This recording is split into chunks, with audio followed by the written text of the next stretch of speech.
rasa cemas dan takut itu ya masih ada ya, karena setiap hari serangan udara dari Rusia itu masih ada. Kalau ada serangan udara seperti itu, salah satu dari kita tuh harus bangun, jangan tidur gitu. Sedangkan waktu itu saya dan suami saya waktu itu harus kerja gitu besoknya, jadi harus istirahat karena kami pengen tidur dengan istilahnya nggak ada rasa cemas gitu. Saat kita tidur, kita pergi ke shelter untuk tidur.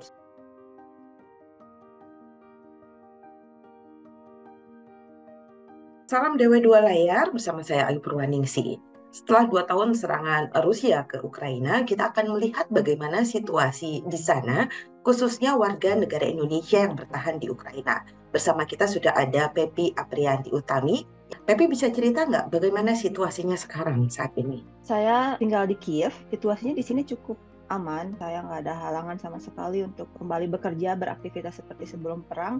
Tapi rasa cemas dan takut itu ya masih ada ya, karena setiap hari serangan udara dari Rusia itu masih ada gitu. Jadi siren serangan udara itu masih terus berbunyi, meskipun tidak ada secara langsung rudalnya nyampe ke Kiev, tapi ada ancaman itu selalu ada. Nah, untuk antisipasi apa yang dilakukan oleh kamu dan kawan-kawan? Berbeda dengan tahun sebelumnya, itu adanya untuk misalkan saat ada siren berbunyi itu saya cek informasi di informasi officialnya pemerintah Ukraina, memberitahukan bahwa bunyi ini kenapa gitu. Jadi kalau misalkan ada kayak serangan drone itu karena jarak jedanya lama, jadi saya di dalam rumah aja, yang penting di dalam ruangan dan menunggu sampai peringatan tersebut selesai.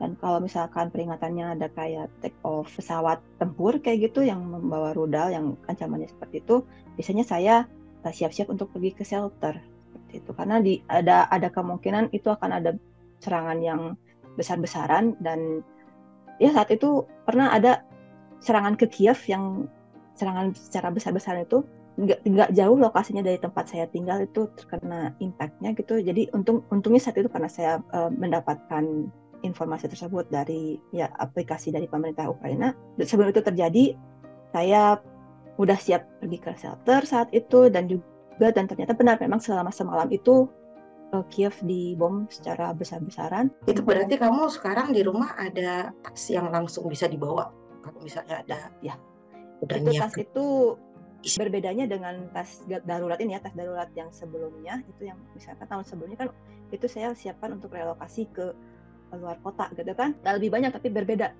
persiapannya. Kalau untuk pergi ke shelter itu persiapannya ya paling kayak bawa selimut, terus kayak sleeping bag, udah gitu ya buat buku gitu, kayak untuk membunuh kebosanan gitu saat menunggu di shelter gitu kan. Kalau waktu evakuasi keluar kota itu kan lebih banyak yang esensial kayak obat-obatan.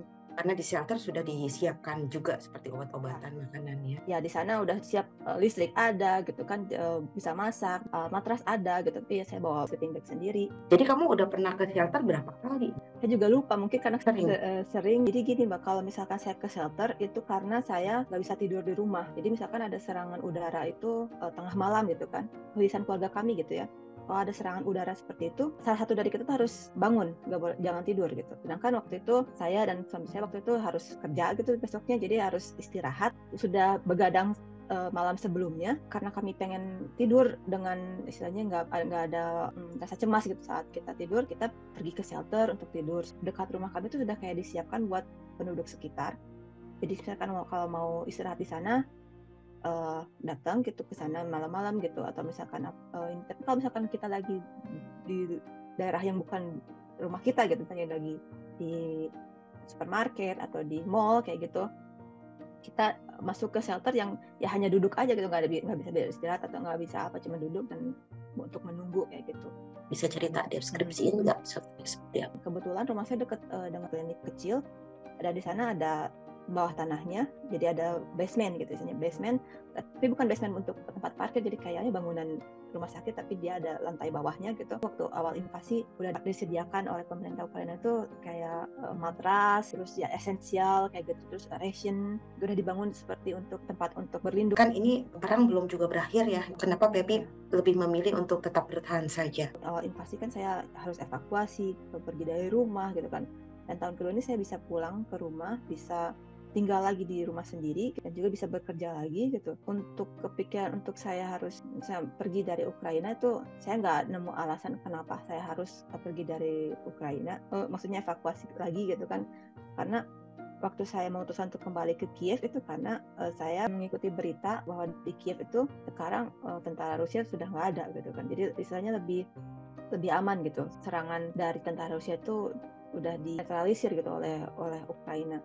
Meskipun ada ancaman serangan udara, tapi kalau buat saya sendiri, memang sih saya nggak bisa pastiin ya kapan orang itu kalau misalkan nggak 100% merasa safe gitu di Kiev itu. Tapi kalau saya pribadi dengan mengikuti himbauan dari pemerintah dan juga mencari tahu tentang informasi gitu di Ukraina, terus tentang pengetahuan untuk surviving seperti itu, buat saya lebih memberikan rasa secure gitu.